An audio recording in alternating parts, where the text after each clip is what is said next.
Hello friends, welcome to our channel. இன்னைக்கு வீடியோவில் என்ன பார்க்க போகிறோம் அப்படின்னு பார்த்தீங்கன்னா, நம்மளுடைய சப்ஸ்கிரைபர் ஒருத்தவங்க கடன் இருக்கிறவங்க நாங்கள் எப்படி சேமிக்கிறது அப்படின்னு சொல்லி கேட்டிருந்தாங்க. அதற்கான வீடியோ தான் இந்த வீடியோவில் பார்த்தீங்க அப்படின்னா, கடன் இருக்கிறவங்க எந்த மாதிரியான டிப்ஸ் அண்ட் ட்ரிக்ஸ் எல்லாம் ஃபாலோ பண்ணி கடனை வந்து குறைக்கிறதுக்கும் கடனை அடைக்கிறதுக்கும் அதுவும் இல்லாமல் சேமிக்கிறதுக்கும் என்ன ஐடியாஸ் வந்து ஃபாலோ பண்ணலாம் அப்படிங்கிறத நான் வந்து எனக்கு தெரிஞ்ச விஷயங்களை எல்லாமே உங்களோட ஷேர் பண்ணியிருக்கிறேன். அதனால் வீடியோவை ஸ்கிப் பண்ணாமல் முழுமையாக பாருங்கள். நம்ம சேனலை தொடர்ந்து பார்த்து சப்போர்ட் பண்ணிட்டு இருக்கிறவங்கள அத்தனை பேருக்கும் என்னுடைய மனமார்ந்த நன்றிகளை தெரிவிச்சுக்கிறேன். அதுவும் இல்லாமல் நம்ம சேனலை இது வரைக்கும் சப்ஸ்கிரைப் பண்ணலைன்னா எனக்காக சப்ஸ்கிரைப் பண்ணிட்டு பாருங்கள். வாங்க வீடியோக்குள்ளே போவோம். இப்போ இன்றைக்கான வீடியோ பார்த்தீங்க அப்படின்னா, நான் முதல்ல சொன்ன மாதிரி கடன் இருக்கிறவங்க எப்படி சேமிக்கலாம் அப்படிங்கிறது தான். நிறைய பேர் நினைக்கிறாங்க, எங்களுக்கு கடன் இருக்குது, நாங்கள் எப்படி சேமிக்கிறது அப்படின்னு சொல்லிட்டு கேட்குறாங்க. இப்போ கடன் இருக்கிறவங்க சேமிக்கவே முடியாது அப்படின்னா உலகத்தில் யாருமே சேமிக்க முடியாது. ஏன்னா 100ல் 90 பேர் பார்த்தீங்க அப்படின்னா ஏதோ ஒரு கடனோட தான் நம்ம இருந்துகிட்ருக்கோம். இப்போ நாங்களுமே பார்த்தீங்கன்னா ஜுவல் லோன் வந்து எங்களுக்கு இருக்குது. அதையுமே வந்து நாங்கள் மேனேஜ் பண்ணிவிட்டு அந்த விஷயத்தோடு சேர்த்து நாங்கள் வந்து சேமிக்கவும் செய்துட்ருக்கோம். நம்மளோட சேனலில் பார்த்தீங்கன்னா எங்கள் வீட்டுக்கான பட்ஜெட் பிளானிங் வந்து நான் ஒவ்வொரு மாதமும் ஷேர் பண்ணிட்டு வந்துட்டுருக்கேன். அதில் பார்த்தீங்க அப்படின்னா நான் 20லேருந்து 30% வந்து சேமிக்கணும் அப்படின்னு டிசிஷன் எடுத்து சேமிச்சுட்டு வந்துட்டுருக்கேன்.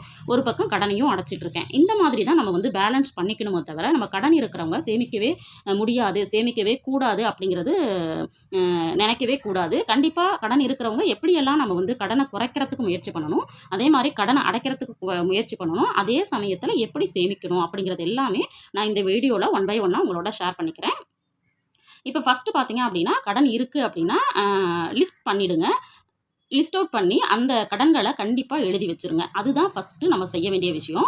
அப்போ தான் நம்மளுக்கு வந்து ஓவராலாக நம்மளுக்கு வந்து எவ்வளோ கடன் இருக்குது, மாதம் நம்ம எவ்வளோ வந்து அதுக்காக செலவு பண்ணுறோம், கடனை அடைக்கிறதுக்காக நம்ம எவ்வளோ ஸ்பெண்ட் பண்ணுறோம் அப்படிங்கிற விஷயத்தை நம்ம மைண்டுக்குள்ளே ஏற்றிக்கணும். அதுக்கப்புறம் நம்ம அடுத்தடுத்த ஸ்டெப்பை எடுத்து வைக்கும் பொழுது நம்ம வந்து ஒவ்வொரு கடனாக, இப்போ வந்து 2-3 கடன்கள் இருக்குது அப்படின்னா ஒவ்வொரு கடனாக அடைக்கிறதுக்கு நம்ம முயற்சி பண்ணணும். அதுவுமே பார்த்தீங்க அப்படின்னா அந்த கடன்களை அடைக்கிறதுக்கு என்ன மாதிரியே வழிகள்லாம் இருக்குது அப்படிங்கிறதுமே நம்ம ஆல்ரெடி ஒரு வீடியோ வந்து போஸ்ட் பண்ணியிருக்கோம். அதை பார்க்கணும்னு விருப்பம் இருந்துச்சுன்னா டிஸ்கிரிப்ஷன் லிங்க் கொடுக்குறேன், ஒரு முறை விசிட் பண்ணி பாருங்க. ஃபர்ஸ்ட் விஷயம் நம்ம வந்து லிஸ்ட் பண்ணிக்கிறது தான். ரெண்டாவது விஷயம் பார்த்தீங்க அப்படின்னா, முடிந்தவரை 1 அல்லது 2 மட்டும், அதாவது நம்மளுடைய கடன்கள் வந்து 4, 5 அப்படிலாம் இருந்துச்சு அப்படின்னா நம்மளுக்கு வந்து அது ரொம்ப ரொம்ப சிரமமாக இருக்கும். அதனால முடிஞ்ச வரைக்கும் ஒரு கடன் அல்லது 2 கடன் அப்படி இருக்கிற மாதிரி நீங்கள் வந்து அதை வந்து ரெடியூஸ் பண்ணிக்கிறதுக்கு முயற்சி பண்ணுங்கள். இப்போ வந்து கைமாத்தா ஏதாவது வாங்கியிருக்கோம், இல்லை வேறு ஏதாவது இருக்குது அப்படின்னா நம்ம வந்து கையில் இருக்கிற நகைகளை வச்சு அந்த மாதிரி விஷயத்தெல்லாம் வந்து என்ன பண்ணிடலாம்னா செட்டில் பண்ணிடலாம். செட்டில் பண்ணிவிட்டு 1 or 2 கடன்கள் இருக்கிற மாதிரி நம்ம பார்த்துக்கணும். அதுதான் ஃபஸ்ட்டு நம்ம வந்து எடுத்து வைக்க வேண்டிய ஸ்டெப்பு. அடுத்தது பார்த்தீங்கன்னா ஃபேமிலி பட்ஜெட். ஃபேமிலி பட்ஜெட் அப்படிங்கிறது அவசியமாக கடன் இருக்கிறவங்களா இருந்தாலும் சரி, இல்லாதவங்களா இருந்தாலும் கண்டிப்பாக போடணும். ஃபேமிலி பட்ஜெட் வந்து கண்டிப்பாக போடுங்க.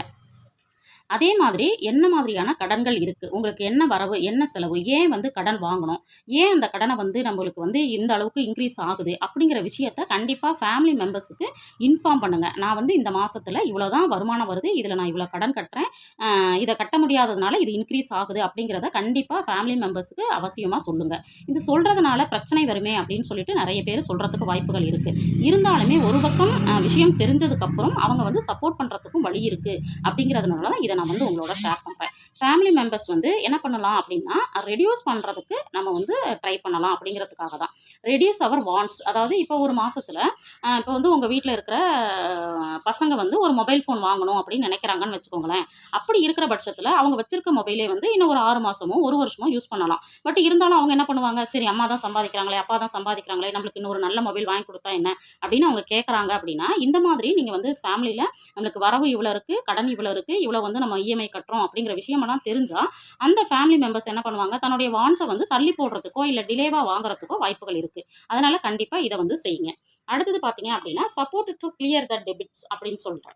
அதாவது உங்களுடைய கடன்களை அடைக்கிறதுக்கு, கிளியர் பண்ணுறதுக்கு, ரெடியூஸ் பண்ணுறதுக்கு கூட நம்மளுடைய ஃபேமிலி மெம்பர்ஸோட சப்போர்ட் வந்து கண்டிப்பாக கிடைக்கும் அப்படிங்கிற விஷயத்தினால தான் நான் ஃபேமிலி மெம்பர்ஸ் கிட்ட கண்டிப்பாக சொல்லுங்கள் அப்படின்னு நான் சொல்கிறேன். அடுத்தது பார்த்தீங்கன்னா உங்களுக்கு ஒரு பட்ஜெட் போடணும் அப்படின்னு நான் சொன்னோம் இல்லைங்களா, அதே மாதிரி ஃபேமிலி பட்ஜெட் போடும் பொழுது கண்டிப்பாக 20% வந்து சேமிப்புக்கு அப்படின்னு எடுத்து வைங்க.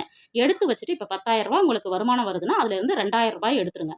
2,000 எடுத்துட்டு அதில் ஒரு 1,000 சேமிப்புக்கு வச்சுக்கோங்க, 1,000 கடனுக்கு அடைக்கிறதுக்கு வச்சுக்கோங்க. இப்படி பிரிச்சுக்கோங்க. இப்படி பிரிச்சுட்டு நீங்கள் ஒரு பக்கம் கடனையும் அடைக்கணும், ஒரு பக்கம் சேமிக்கவும் செய்யணும் அப்படிங்கிற விஷயத்தை தான் உங்களோட நான் ஷேர் பண்ணுறேன். அடுத்தது இதில பார்த்தீங்கன்னா 10% ஃபார் கடன்களை அடைப்பதற்கு, அடுத்தது 10% வந்து நம்மளுக்கு சேவிங்ஸுக்கு அப்படின்னு சொல்லிட்டு நம்ம பண்ணலாம். இப்ப இந்த சேவிங்ஸுக்குன்னு உள்ள அமௌண்ட்டையுமே நம்ம ஒரு 1 இயர் ஆகுது, 6 மந்த் ஆகுது. அப்போ வந்து ரொம்பவும் பண நெருக்கடி அதிகமா இருக்கு அப்படின்னா, இத நம்ம வித்ட்ரால் பண்ணி நம்ம கடன் அடைக்கிறதுக்கு என்ன பண்ணிக்கலாம் அப்படின்னா, பயன்படுத்திக்கலாம். கண்டிப்பா இதையும் செய்யுங்க. அடுத்தது வந்து உங்களுக்கு வந்து வரக்கூடிய வருமானத்திலிருந்து பட்ஜெட் போடும்பொழுது, உங்களால கடனுக்கான பணத்த ஒதுக்கவே முடியல, வேற வழியே இல்ல, செலவுக்கு மட்டும் தான் இருக்கு, சேமிப்புக்கும் கடன் அடைக்கிறதுக்கும் வழியே இல்ல அப்படின்னா, கண்டிப்பா நீங்க வந்து என்ன பண்ணணும் அப்படின்னா, பார்ட் டைம் ஜாப் பார்க்கறதுக்கு முயற்சி பண்ணணும். பார்ட் டைம் ஜாப் அப்படிங்கிறது பார்த்தீங்க அப்படின்னா, கண்டிப்பா இப்ப இருக்கிற ஜெனரேஷன் பார்த்தீங்கன்னா, மேக்ஸிமம் நம்ம வந்து 12த் டபுள் டிகிரி, ட்ரிபிள் டிகிரி இப்படிலாம் முடிச்சு தான் இருக்கிறோம். அப்படி இருக்கிற பட்சத்தில நம்மளால முடியும் அப்படிங்கிற பட்சத்தில பார்ட் டைமா என்னென்ன ஜாப்ஸ் எல்லாம் இருக்கு. இப்ப வந்து வீட்ல இருந்தே சின்ன சின்ன விஷயங்கள நம்ம வந்து லேர்ன் பண்ணிக்கிட்டு நம்ம பண்ண முடியும். அந்த மாதிரியுமே பார்த்தீங்கன்னா, ஸ்மால் பிசினஸ் ஐடியாஸ் வந்து நம்ம சேனல்லயே கேட்டிருக்கீங்க. அதுவுமே நான் கண்டிப்பா அடுத்தடுத்த வீடியோவா உங்களோட போஸ்ட் பண்ணலான்னு இருக்கேன். அதெல்லாம் ஒரு முறை விசிட் பண்ணி பாருங்க. அதில ஏதாவது ஐடியாஸ் உங்களுக்கு வந்து செய்ய முடியும் அப்படின்னு தோணுதுன்னா, கண்டிப்பா அதையும் செய்யுங்க. அந்த மாதிரி செய்துட்டு, அதில கிடைக்கக்கூடிய வருமானத்த வச்சு என்ன பண்ணலாம் அப்படின்னா, நம்மளுடைய கடன்களை அடைக்கிறதுக்கு முயற்சி பண்ணலாம்.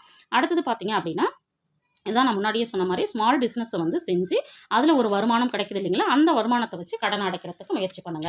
அதே மாதிரி இன்னொரு விஷயத்த நம்ம மைண்ட் செட் பண்ணிக்கணும். என்னன்னா, கடன்களை அடைக்கும் வரை சில விஷயத்த வந்து தவிர்க்கணும். ஒரு சில விஷயங்கள வந்து நம்ம செய்யும் பொழுது தான் நம்மளுக்கு வந்து கடனும் அதிகமாகும், நம்மளுடைய கடனும் அடையாம இருக்கும். அப்ப என்ன மாதிரி விஷயங்கள நம்ம செய்யலாம்? அப்படிங்கிறதையுமே நான் வந்து உங்களோட ஷேர் பண்றேன். என்னென்ன விஷயங்கள நம்ம தவிர்க்கலாம் அப்படின்னு சொல்லி பார்க்கலாம். இப்போ வந்து நம்மளுக்கு வந்து மந்த்லி கிராசரி வந்து நம்ம வாங்குவோம். கண்டிப்பா இத வாங்கியே ஆகணும் அப்படிங்கிற பட்சத்தில, நம்ம என்ன பண்ணலாம்னா, ஒரு ஹோல்சேல் கடையில போயி வந்து மாசம் மாசம் வாங்குறத தவிர்த்துட்டு, ஒரு 3 மாசத்துக்கு தகுந்த மாரி, 6 மாசத்துக்கு தகுந்த மாரி, இப்ப எங்க வீட்லலாம் பார்த்தீங்க அப்படின்னா, மிளகாய் இருக்கு இல்லைங்களா? அதெல்லாம் வந்து நான் வந்து மந்த்லி கிராசரி லிஸ்ட்ல கொண்டு வரவே மாட்டேன். நான் வந்து வருஷத்துக்கு 3 கிலோ, 2 கிலோ அந்த மாதிரி அதாவது மிளகாயா யூஸ் பண்ணுவோம் இல்லைங்களா? அதுக்காக நான் வாங்கி வச்சுப்பேன். அதே மாரி அரைக்கிறதுக்கு 2 கிலோ அப்படி பார்த்து வச்சீங்கன்னா, ஒரு 5 கிலோ மிளகாய் இருந்துச்சுன்னா, எனக்கு வருடமே போதும். அந்த மாதிரி என்னென்னலாம் நம்மளுக்கு வந்து வருஷத்துக்கு 6 மாசத்துக்கு ஒரு தடவ நம்மள தேவைப்படுதுன்னு நினைக்கிறோமோ, அத வந்து நம்ம வாங்கி வச்சுக்கலாம். அதே மாரி புளி பார்த்தீங்க அப்படின்னா, 5 கிலோ புளி வாங்குனோம்னா எனக்கு வருஷத்துக்கே போதும். இந்த மாதிரி மே மாசம் வந்து நம்மளுக்கு சீப் அண்ட் பெஸ்ட்டா கிடைக்கும். அப்ப வந்து நம்ம வாங்கி வச்சுக்கலாம். இந்த மாதிரி நம்ம வந்து ஹோல்சேல் கடையில வந்து வாங்கி வச்சுக்கலாம். தேவையானது கெட்டு போகாத பொருள வந்து இந்த மாரி வாங்கி வச்சுக்கும் பொழுது, நம்ம மாதத்திற்கான செலவுகளுக்கு நம்ம அதிகமா செலவு பண்ண வேண்டியதில்ல. அதே மாதிரி காய்கறிகள். காய்கறிகளையும் பார்த்தீங்க அப்படின்னா, நம்ம வந்து பக்கத்தில போய் டெய்லி வாங்கிக்கலாம். ஃப்ரெஷ்ஷா நான் வாங்கி சமைக்கிறேன்.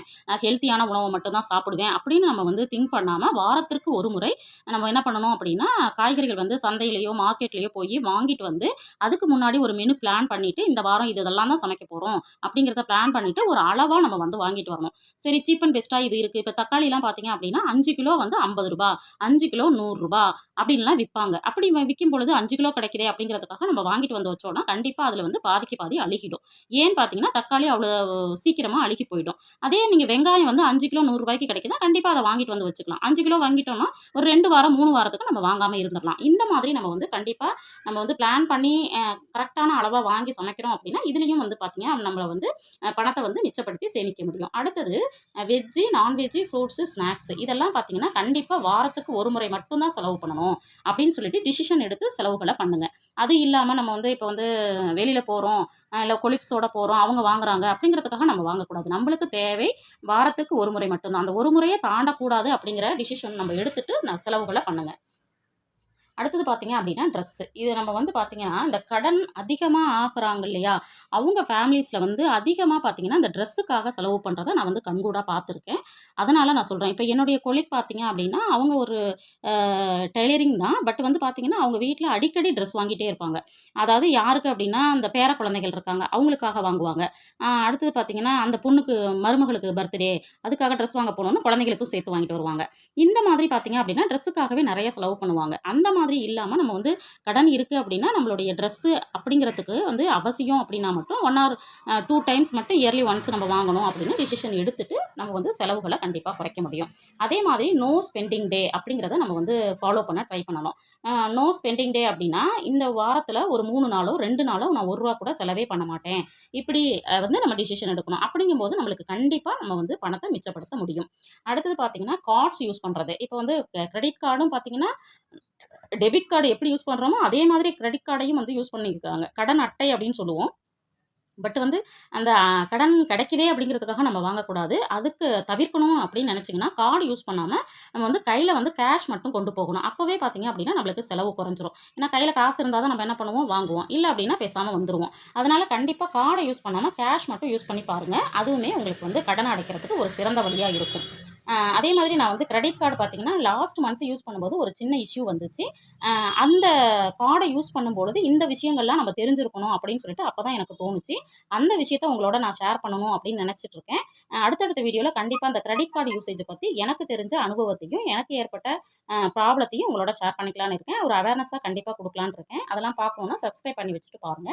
அதே மாதிரி டெய்லி எக்ஸ்பென்சஸ் இருக்கு இல்லைங்களா? அத கண்டிப்பா நோட் பண்ணுங்க. கண்டிப்பா நோட் பண்ணி வச்சு வாரத்திலயோ அல்லது மாசத்திலயோ 1 முறையோ 2 முறையோ ரிவ்யூ பண்ணுங்க. ரிவ்யூ பண்ணி எது வந்து நம்மளுக்கு தேவையானது வாங்கியிருக்கோம், தேவையில்லாம என்ன வாங்கியிருக்கோம் அப்படிங்கிறதெல்லாம் பார்த்துட்டு, அத குறைக்கிறதுக்கு முயற்சி பண்ணுங்க. அடுத்தது இன்கம் வந்த உடனே சேவிங்ஸ்க்கு, கடனுக்கு.